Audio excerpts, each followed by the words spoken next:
નમસ્કાર, હું તો બોલીશમાં હું રોનક પટેલ આપનું સ્વાગત કરું છું. હું તો બોલીશના જે સતત 1662મો એપિસોડ અને 1662મા એપિસોડના 3 મુદ્દા છે. પહેલો મુદ્દો છે અનગઢ આયોજન. પ્રશાસનના અનગઢ આયોજનના કારણે આપણા કરોડો રૂપિયા આપણી ગુજરાતની તિજોરીના બરબાદ કેવી રીતે થયા છે ને, એક પછી એક કરીને 8 થી 10 ઉદાહરણ આપ તમામ સમક્ષ લઈને આવવાનો છું. બીજો મુદ્દો છે ગામનું દર્દ. ગામડા શહેરોની સાથે જોડવામાં આવે છે, પણ ગામના દર્દને કોઈ સમજતું નથી અને એટલે જ એ દર્દ પ્રશાસન સુધી પહોંચાડવા માટે કાર્યક્રમ કરવો છે. અને ત્રીજો મુદ્દો છે મહેસાણામાં એર શો. જી હા, ઐતિહાસિક એર શો આવતીકાલે મહેસાણામાં થવા જઈ રહ્યો છે, એની વાત કરવી છે. પણ શરૂઆત કરીએ આપણા પરસેવાના રૂપિયા, પરસેવાની કમાણીના રૂપિયા કેવી રીતે ધૂળધાણી થઈ રહ્યા છે ને તેના મુદ્દાથી.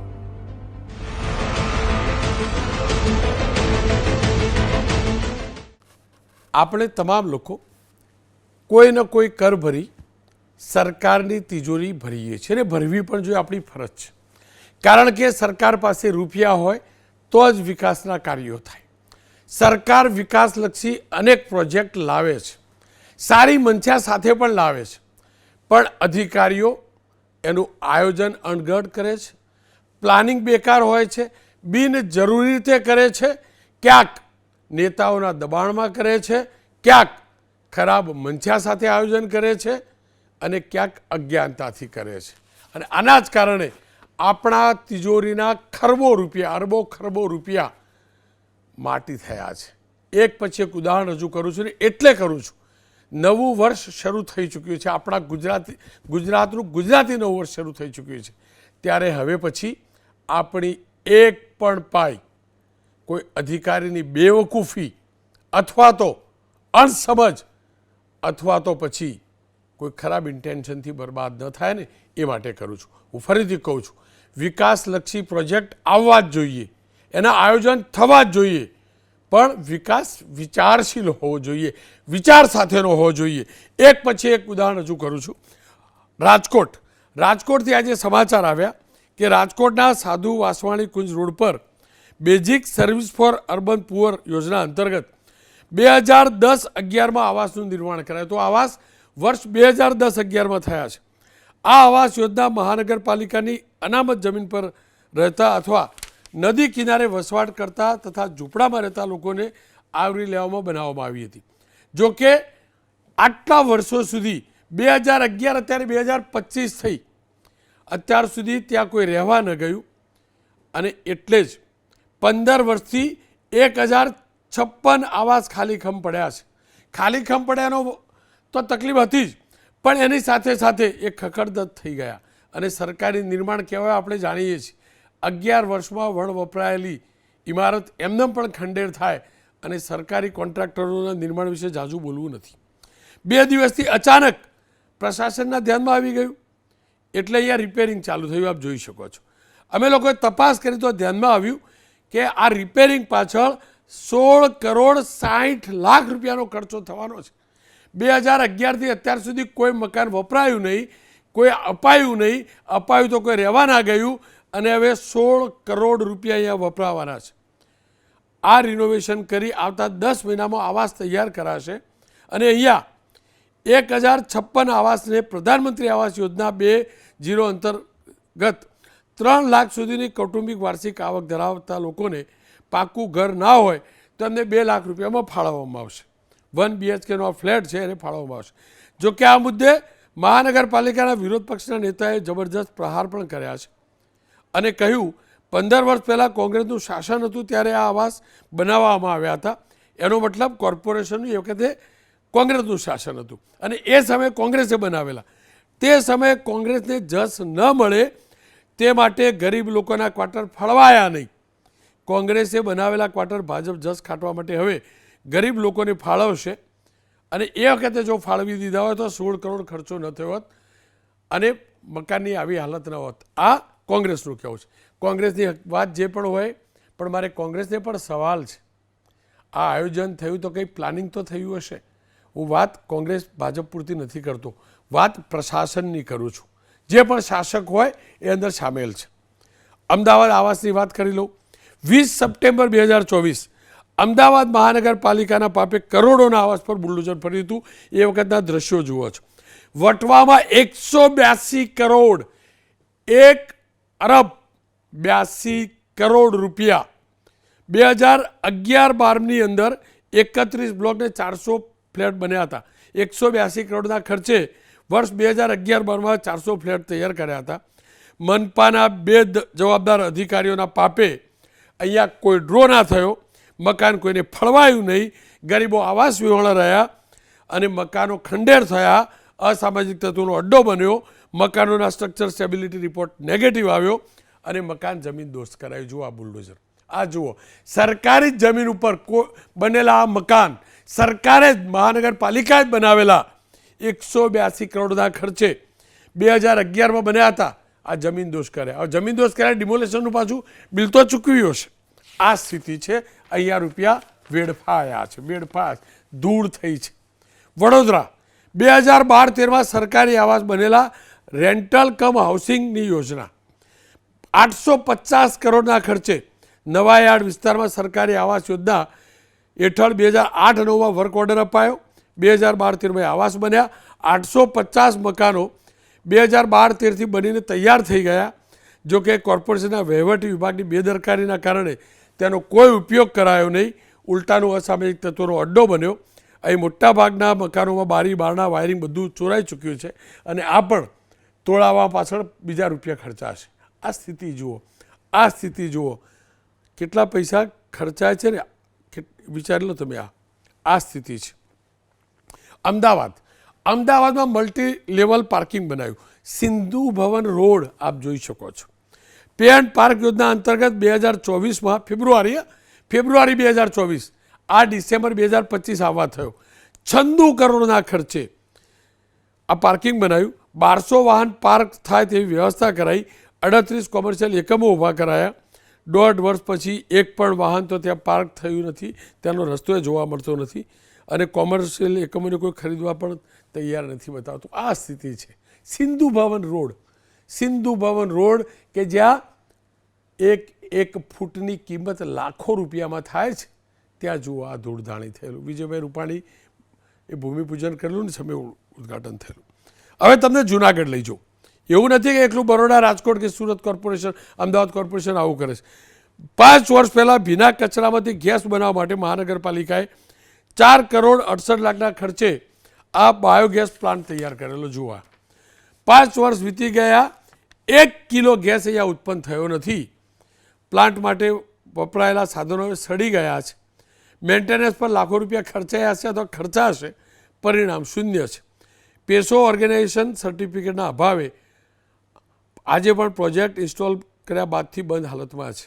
હવે સમજાવો ભાઈ, તમારે જે કરવું એ પહેલેથી આયોજન કરો ને. આ અમારા રૂપિયા છે, આ અધિકારોનું અણઘડ આયોજન છે અથવા તો પછી નેતાઓ પ્રેરિત આ પ્રકારના પ્રોજેક્ટ થતા હશે. પોરબંદર લઈ જાઉં. પોરબંદરની પેરેડાઇઝ સુપરમાર્કેટ લાખો રૂપિયાના ખર્ચ કરી 3 વર્ષ પહેલાં બનાવવામાં આવ્યું છે. 60 દુકાનો બનેલી છે, આ જોઈ શકો છો. અંદરના ભાગે જાડી સાંકડા થઈ ગયા છે. અસામાજિક તત્વોનો અડ્ડો થઈ ગયો છે. 3 વખત હરાજીની કાર્યવાહી થઈ. ડિપોઝિટ અને ભાડાની ઊંચી કિંમત કોઈ વ્યાપારી પરવડે એવું નહોતું, કોઈ આવ્યું નથી. જુઓ આ સ્થિતિ છે, આ સ્થિતિ છે. નાનું નગર હતું પોરબંદર, એની અંદર લાખો રૂપિયા, કરોડો રૂપિયા વેડફાયા. જુઓ હવે તમને ફરી એકવાર અમદાવાદ લઈ જાઉં અને અહીંયા તો કેવું બુદ્ધિરૂપ દેવાળું ફૂંકાય છે. નગરપાલિકા, મહાનગરપાલિકા, રેલવે, ઓડા ઓથોરિટી કેવી દેવાળું ફૂંકે છે. પહેલાં પણ હું આ કાર્યક્રમ કરી ચૂક્યો છું, આ દ્રશ્યો બતાવી ચૂક્યો છું. માફ કરજો, ગુમા સિલદનો બ્રિજ. આ બ્રિજની સામે હવે એન્ડ જોજો તમે. પહેલાં મેં બતાવ્યું હતું, એન્ડ જોજો, પૂરું થઈને તરત દિવાલ છે. 2018માં ગુમા સિલદ રેલવે બ્રિજ મંજૂર કરાયો. રેલવે શાખાના DFCC વિભાગે ઓડા સાથે 19માં બ્રિજ બનાવવાની શરૂઆત કરી. મૂર્ખામી જુઓ, 80 કરોડનો બ્રિજ છે, પૂરો થયો અને સામે દિવાલ આવે છે. હવે ખબર નહીં પડતી હોય ડિઝાઇન કરવાવાળા મૂર્ખા છે. મૂર્ખા લોકો ડિઝાઇન કરે છે. એમને ઘરની તિજોરીના રૂપિયા નથી, અમારા પરસેવાની કમાણીના રૂપિયા છે. આ જુઓ, પુલ પૂરો થાય સામે દિવાલ. આ સ્થિતિ છે ને હજી એનો કોઈ નિવેડો આવ્યો નથી. હવે તમને મહેસાણા લઈ જાઉં, મેં અકેલા શાણા GJ2 અહીંયા એક બ્રિજ બનેલો છે મહેસાણા અમદાવાદ હાઈવે ઉપર. આ બ્રિજ બનતો હતો એટલે મને યાદ છે કેટલો ટ્રાફિક થતો હતો. બધાને હતું વાહ ONGCથી સીધું બહાર સિવિલા સર્કલથી પણ આગળ નીકળાશે.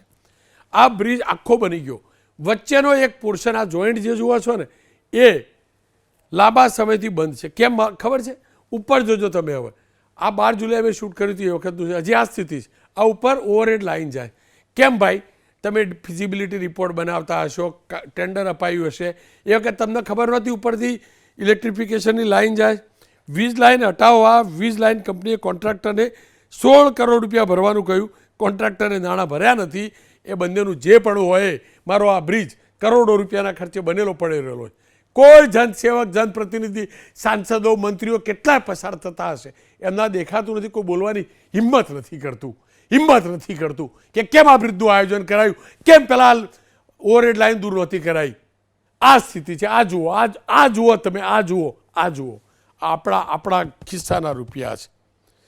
કોર્પોરેશન હોય, મહાનગરપાલિકા, ઓડા હોય, PWD હોય, આ બધા આપણા રૂપિયાનો વેડફાટ કરે છે અને એટલે જ એમને જગાડવા જરૂરી છે. હું ફરીથી કહું છું, સવાલ રાજનૈતિક મુદ્દો નથી. સવાલ મારા ગુજરાતની તિજોરીને આ ચૂનો લગાવે છે ને, નફટાઈ, નાલાયકી, અનાવડત, મૂર્ખામી, આ બધામાં એટલે છે. અને નવા વર્ષે બધા નક્કી કરીએ, એક પાયનો હિસાબ માગીએ, પૂછીએ. મહેસાણાના લોકો પૂછતા નહોતા, ત્યાંથી આવતા હતા તો કે ભાઈ આ ઓવરહેડ લાઇન જાય કેમ નહીં, કેમ PWD વાળા નહીં કહેતા, કેમ નેશનલ હાઈવે ઓથોરિટી, કોઈ કહેતું નથી ભાઈ. એટલે જ આ બધું ચાલે છે, એટલે જ ચર્ચા કરવા માટે ડૉક્ટર હેમંતભાઈ વસાવડા જોડાયા છે, અશ્વિનભાઈ બેંકર જોડાયા છે BJPથી, HS પટેલ સાહેબ જોડાયા છે. એમનો તો અધિકારી છે પૂર્વ, ને એમને ખબર પણ છે કે અધિકારીઓ નેતાઓને કેવી રીતે મૂર્ખ બનાવે અને નેતાઓ જબરજસ્તીથી કેવી રીતે કામ કરાવડાવે. બરાબર ને સાહેબ? ખોટું નહીં બોલતો નું? જાણો છો ને તમે આ બધું, એટલે આ તમારી જોડે બોલાવડાવું. નવું વર્ષ છે ને બધું બોલાવડાવું. વસાવડા સાહેબ, તમે એમ ના કહેતા કરોજી ફરક શું પડ્યો? ફરક પાડીશું એ પાક્કું. 1 રૂપિયો પણ બચશે ને સાહેબ તો આનંદ થશે. અમારા મેહોણાનો પુલ ઉપરનું પેલું લાઈન દૂર થશે ને તો આનંદ થશે. જે થયું એ ફૂલ નહીં તો ફૂલની પાકડી, એક શરૂઆત તો કરીશું. આપ શું માનો છો? આ સ્થિતિ માટે જવાબદાર કોણ?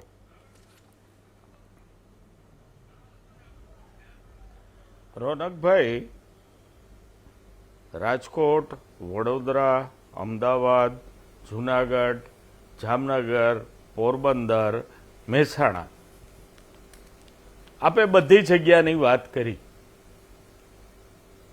એક વસ્તુ હું ગુજરાતની પ્રજાનું ધ્યાન દોરી દઉં કે આ તમામ જગ્યાએ ચૂંટાયેલી પાંખ ભારતીય જનતા પાર્ટી બેઠી છે. રાજકોટ મહાનગરપાલિકા BJP હસ્તક, અમદાવાદ, વડોદરા, સુરત, બધું ભારતીય જનતા પાર્ટી હસ્તક છે. અધિકારી બધી જગ્યાએ જુદા જુદા છે. રાજકોટના અધિકારી કંઈ અમદાવાદમાં કામ નથી કરતા, પણ ભાજપ તો બધે જ છે. એટલે ભલે આપણે અધિકારીઓની વાત સાંભળી, રોનકભાઈએ અધિકારીઓનો જવાબ ઠેરવ્યા. હું રોનકભાઈને બહુ સ્પષ્ટપણે એમ કહું છું કે આને માટે ભારતીય જનતા પાર્ટીના શાસકો જવાબદાર છે. ગુજરાતની પ્રજાની કાળી કમાણીમાંથી ભેગા કરેલા હજારો કરોડો રૂપિયા ઉછેડી નાખવાનું કામ આ ભારતીય જનતા પાર્ટીનો પક્ષ અને એની સરકાર કરે છે. અધિકારી પાસેથી કામ લઈ શકતી નથી. પણ મને એ વિચાર આવ્યો કે એક આવાસ યોજનાનું ખાતમુહૂર્ત એક મિનિસ્ટરે કર્યું, લોકાર્પણ કોઈ પણ રીતે, અમે તો એવું જોયું છે કે ઓનલાઈન દિલ્હીથી પણ PM આવાસ યોજનાના લોકાર્પણ થાય છે. આખું બજેટ મંજૂર થયું છે, બિલો મંજૂર થયા છે. કોઈ શાસક, ચૂંટાયેલા mayor, standing chairman, housing chairman, કોઈને વિચાર નથી આવતો કે આ 1600 કરોડના મકાનો બન્યા છે, એનું હજી લોકાર્પણ કેમ નથી થયું? નથી વિચાર આવતો.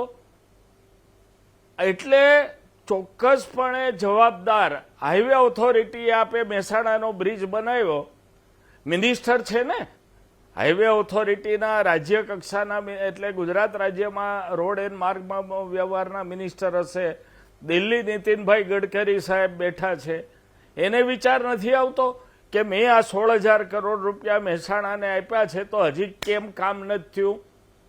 મૂળમાં તકલીફ ભારતીય જનતા પાર્ટીમાં છે. અધિકારી સામે પગલાં લેવાનું કામ પણ શાસક પક્ષનું છે. અધિકારી તમારા કયામાં નથી. આ ગુજરાતમાં જે 1600, 1800, 2000 કરોડ રૂપિયા પ્રજાના વેડફાણા, એને માટે ભારતીય દંડ સંહિતામાં કલમ છે. હવે તો BNS થયો, પેલા આઈપીસી હતું. અધિકારી કામ ન કરે તો એની કલમ 166 છે મારા ખ્યાલથી, એની નીચે એની સામે પગલાં લઈ શકાય છે. રેવન્યુ રહે એની પાસેથી પૈસા વસૂલી શકાય છે, પણ નહીં કરે. કારણ કે અધિકારીઓથી જ કમલમ બન્યા છે. પૈસા અધિકારી જ ભ્રષ્ટાચારના ભેગા કરીને ભારતીય જનતા પાર્ટીમાં જમા કરાવે છે, એવી વાત મેં સાંભળી છે.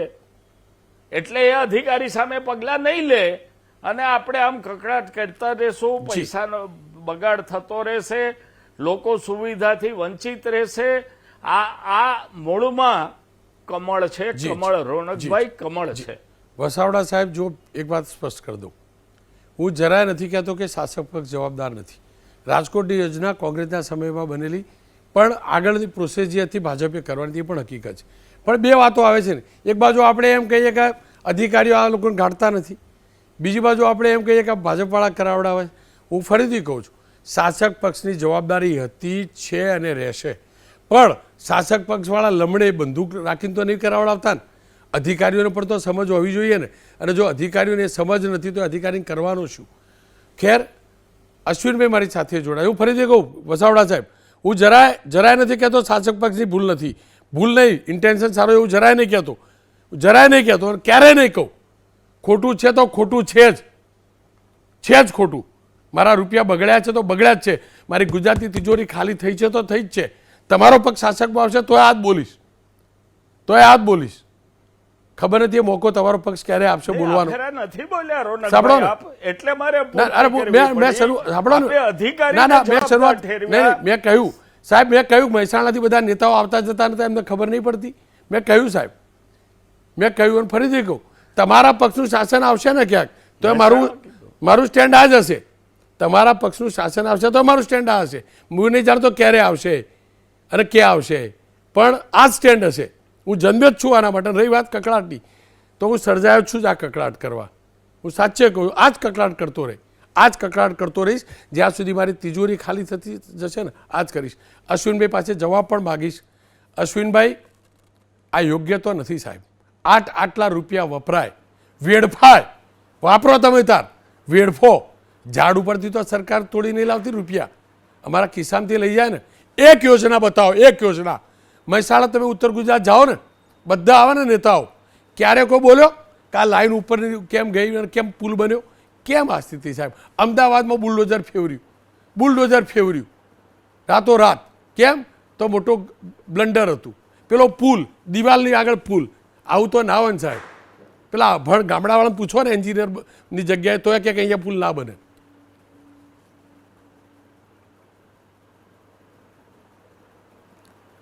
રોનકભાઈ, નવા વર્ષે આપની સહિત આપની ટીમને અને આપના દર્શકોને નવા વર્ષના રામ રામ.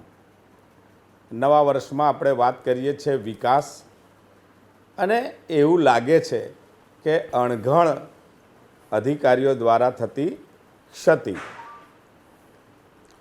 રોનકભાઈ, આપ એ તો સ્વીકારશો કે અગાઉ તો વિકાસ નહોતો થતો. અશ્વિનભાઈ 30 સેકન્ડ, મેં એક ભૂલ કરી, કન્ફ્યુઝ કરી લઉં. મારાથી એવું બોલાયું કે અભણ ગામડાવાળો. માફ કરજો તમામ ગ્રામીણ વિસ્તારોને, મારાથી આ ખોટો શબ્દ બોલાયો છે. કારણ કે કદાચ ગામડાનો વ્યક્તિ ઓછું ભણેલો છે તો ગણેલો વધુ છે, એ હકીકત છે. મારો એ શબ્દ હું પાછો ખેંચું છું. અશ્વિનભાઈ, આપ કહી શકો છો. જી જી જી. તો રોનકભાઈ, વિકાસના ફળો સમગ્ર ગુજરાતમાં અને દેશમાં અત્યારે દેખાય છે, અને અનેકવિધ રીતે ચોમુખ વિકાસ આપણે જોઈ શકીએ છીએ, જે કોંગ્રેસ અગાઉ નથી કરી શકી. મહેસાણાની અંદર ઓવરબ્રિજની કલ્પના પણ નહોતી કરી. હા, ક્યાંક ને ક્યાંક મસ્ત મોટા વિકાસમાં ક્ષતિઓ રહી છે, અને ક્ષતિઓને સુધારવા માટેનો સતત પ્રયાસ પણ થાય છે. રાજકોટથી વાત કરીએ. રાજકોટની અંદર 1665 જેટલા આવાસો બન્યા. કોંગ્રેસનું કહેવું છે કે અમારા શાસન દરમિયાન બન્યા.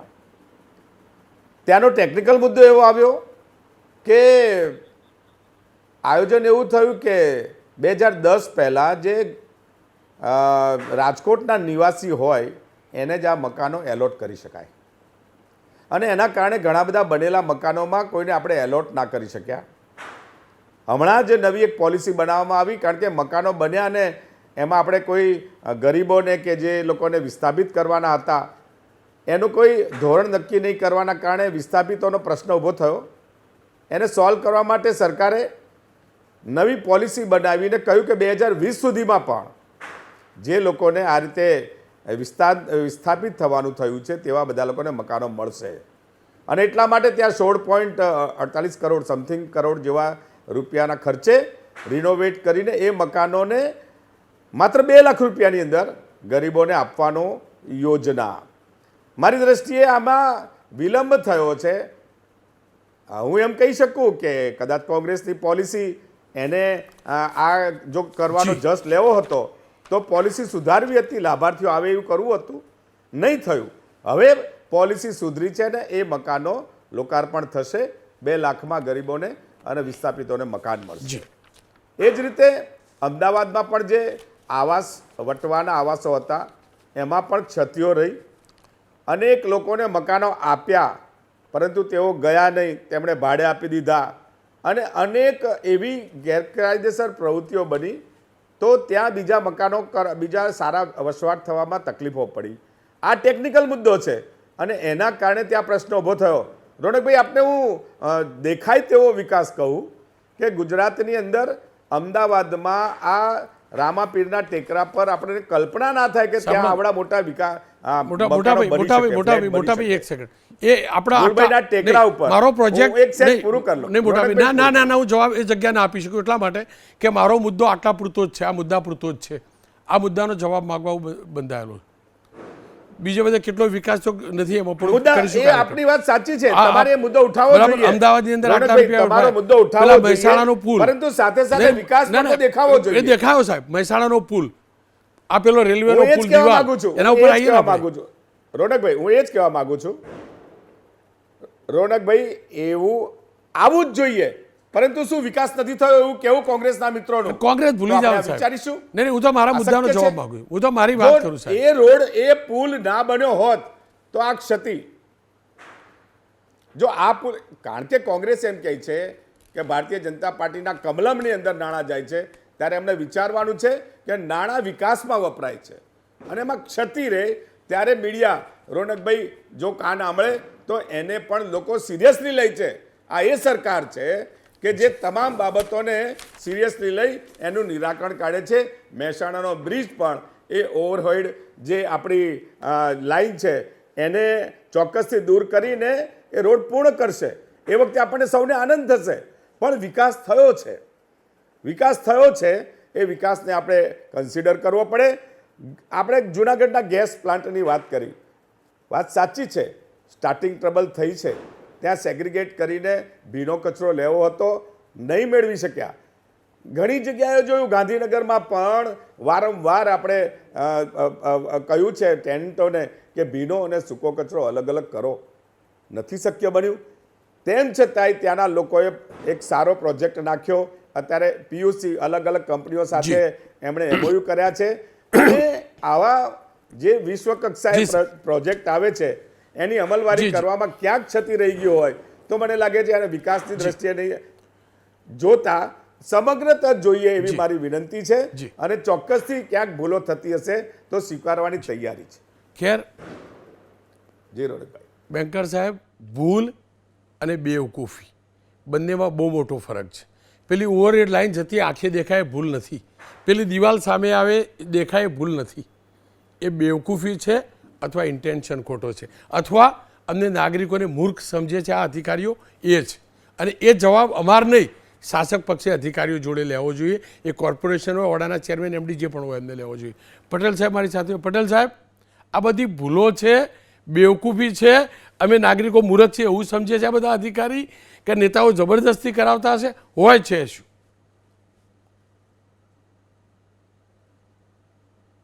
રોનકભાઈ, સૌપ્રથમ સર્વેને સૌને નૂતન વર્ષાભિનંદન. તમે જે ઇસ્યુ લીધો છે એ જુદા જુદા શહેરોને લગતો એક બેઝિકલી જે ગવર્મેન્ટ ઓફ ઇન્ડિયાની, ગવર્મેન્ટ ઓફ ગુજરાતની જે હાઉસિંગ સ્કીમ જે છે અને ઇન્ફ્રાસ્ટ્રક્ચર, જે તમે મહેસાણાનો જે બ્રિજની વાત કરી, હાટકેશ્વરનો બ્રિજનો તો જૂની સ્ટોરી છે, પણ આમાં જે સૌથી જે બાબત જે છે ને એ હાઉસિંગ ફોર ઓલ. એટલે આમ તો ખરેખર ભારત સરકારનો એક મેન્ડેટ હતો કે બાય 2020 સ્લમ ફ્રી સિટી બનાવવા, અને એની પાછળ ઘણું બધું ઇન્ફ્રાસ્ટ્રક્ચર પ્રોજેક્ટ તરીકે ઘણી બધી ગ્રાન્ટ પણ ફળવાવી છે. આ બધા જ ઇસ્યુમાં બેઝિકલી પ્રોબ્લેમ એ છે કે જે એજન્સીઓ જે નક્કી કરવામાં આવે છે, મને ખબર છે કે ઇવન હું જ્યારે મ્યુનિસિપલ કમિશનર હતો ત્યારે એક ઓમની કરીને એક એજન્સી હતી કે જેને ઘણી જગ્યાએ મહેસાણા, અમદાવાદ, વડોદરા, સુરત બધી જગ્યાએ લીધા હતા, પણ એને જે સ્કોપ ઓફ વર્ક હતું એ ટાઈમલી કરી શકે એમ સ્થિતિ નહોતી, અને એને કારણે ડિલે થયું. ડિલે થાય એટલે પ્રોજેક્ટ કોસ્ટ ઓવરરન થાય, પ્રોજેક્ટ કોસ્ટ ઓવરરન થાય એટલે લાભાર્થીઓ મળે નહીં. આ એક બેઝિક છે. એટલે પહેલી પાયાની વાત રોનકભાઈ સમજવાની એ છે કે જ્યારે પ્લાનિંગ કરવામાં આવે છે ત્યારે એનો જ્યારે પ્રોજેક્ટ તૈયાર કરવામાં આવે છે ત્યારે ખરેખર તો જે મેનેજમેન્ટની ભાષામાં જે SWOT થિયરી કહે છે એ પ્રમાણે અસેસ કરીને રેગ્યુલર મોનિટરિંગ જરૂરી છે. મોનિટરિંગના અભાવે આ થાય છે. જેમ તમે મહેસાણામાં જણાવ્યું કે હું તો પાવર સેક્ટરમાં પણ હતો, અને ફ્રોમ ડે વન એમને ખબર છે કે ઓવરહેડ ટ્રાન્સમિશન લાઈન જાય છે, તો એ પહેલેથી જ એના એસ્ટિમેટ સાથે જેટકો કંપનીને કહેવું જોઈએ કે ભાઈ તારે આ કેપેસિટીનો કેબલ નાખવાનો છે.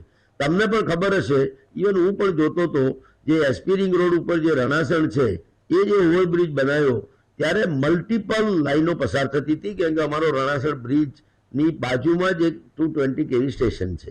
હવે મને ખબર છે કે એ હાઈ ટેન્શન લાઈને શિફ્ટ કરવી એટલે એક તો એક સ્પેશિયલ સ્કિલ જોઈએ, એના પ્રકારની એજન્સી જોઈએ, કેમ કે હાઈ કેપેસિટી કેબલને અંડરગ્રાઉન્ડ નાખવા પડે.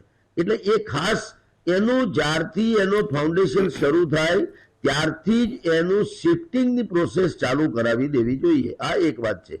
તમે રાજકોટની વાત કરીએ, રાજકોટમાં જે રીતે હું જાણું છું એ પ્રમાણે યુબીએસપી હેઠળ, એટલે યુબીએસપી એટલે અર્બન બેઝિક પ્રોજેક્ટની આખી એક સ્કીમ છે. આમ તો જુદી જુદી સ્કીમો છે આ હાઉસિંગ માટેની, એના હેઠળનો જે પ્રોજેક્ટ જે છે એ આમ કહેવાય છે કે ભાઈ કોંગ્રેસના વખતમાં થયો અને પછી ત્યાર પછી કોઈ કારણસર ડિલે કર્યો. ખરેખર તો એડમિનિસ્ટ્રેટિવલી માનો કે તૂટાયેલી પાંખ તો આવે ને જવાની, એની ટર્મ પૂરી થાય એટલે આવે ને જવાની. પ્રોજેક્ટની જે ટાઈમલાઈન જે છે ટાઈમલાઈન પ્રમાણે ચાલવું જોઈએ, ટાઈમલાઈન પ્રમાણે લાભાર્થીઓને આપવા જોઈએ. પણ રોનકભાઈ, આખા રાજ્યમાં જે મારો થોડોક એક્સપિરિયન્સ એવું પણ કહે છે કે જે ઓરિજિનલ સ્લમ ફ્રી કરવાની વાત છે એ સ્લમ ફ્રીમાં થાય છે શું કે ઓરિજિનલ જગ્યાથી અલર્ટ કરી દેવામાં આવે, પછી શું થાય કે સ્લમમાંથી ત્યાંથી ખાલી કરાવવામાં ટાઈમ જાય, અને એના માટેના ઘણા બધા રીઝન છે. એ ખાલી કરાવવાના દરમિયાનમાં જેને અલોટ કર્યા છે ને એ પેટા ભાડુઆત આપી દે છે. સમગ્ર રાજ્યમાં હું જ્યારે કલેક્ટર રાજકોટ હતો ત્યારે મને ખબર છે કે નરેન્દ્ર મોદી સાહેબે એકવાર મારી સાથે વિડીયો કોન્ફરન્સમાં આ એક ઇસ્યુ સાથે વાત કરી હતી. મેં કહું સાહેબ, રૂથલેસલી એવિક્શન કરાવવા પડે, કેમ કે આવા સંખ્યાબંધ કેસો, હું તો લાખો કહું છું, સંખ્યાબંધ શબ્દ નહીં, હું લાખોમાં કહું છું કે આખા રાજ્યમાં એ સુરત, વડોદરા, જુનાગઢ, મોટા કોઈ પણ શહેરો જે છે એ શહેરોમાં આ પેટા ભાડુઆતે આપવાનું મોટામાં મોટું એક સ્કેન્ડલ પ્રકારનું છે. ખરેખર તો એવિક્શન કરાવીને જે જેન્યુઅન લોકોને જે છે એ હાઉસિંગ આપવા જોઈએ. એટલે રોનકભાઈ, મારું બહુ સ્પષ્ટ કહેવું છે કે પોલિટિકલ વિંગ તો એક માનો કે એપ્રુવલ આપે, ત્યાર પછી જે અકાઉન્ટેબિલિટી જે છે એ ઓફિસર્સની છે.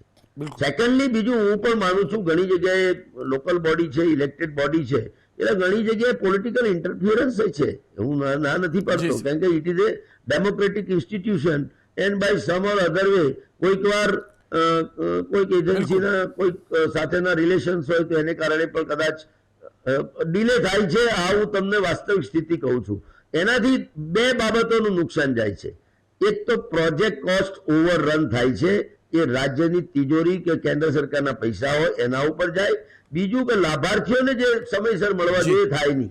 તમને મોસ્ટ આઈડિયલ એક્ઝામ્પલ આપું તો જે હિંમતનગરનો રોડ છે, Himmatnagar Shamlaji section national highway છે, એના 36 ફ્લાયઓવર એવા હતા કે જે મને લાગે 5 થી 6 વર્ષ સુધી જે પણ બાબતો બની હશે એને કારણે એ પ્રોજેક્ટ કોસ્ટ ઓવરરન તો થઈ, પણ એટલા સમયગાળામાં જે લોકોને હેરાનગતિ થઈ એની કારણે પ્રોજેક્ટ કોસ્ટ ઓવરરન થઈ.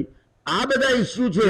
એમાં એક રોનકભાઈ જે સૌથી બાબત એ છે કે ટાઈમલી અધિકારીઓ પરથી જો ટાઈમ લિમિટમાં ન થાય તો બિનજરૂરી એક્સટેન્શન આપવાના બદલે પેનલ્ટી કરવી જોઈએ. પેનલ્ટી ના પછી તો બ્લેકલિસ્ટ કરવો જોઈએ. તો મને એમ લાગે છે કે આમાં ઘણા બધા સુધારા થઈ શકે. એટલે રોનકભાઈ આ જે તમે ઇસ્યુ લીધો છે એ ખરેખર વાસ્તવિક સ્થિતિ જોઈએ તો મને એવું લાગે છે કે હવે તો સેક્રેટરી હાઉસિંગની જગ્યા અલગ છે.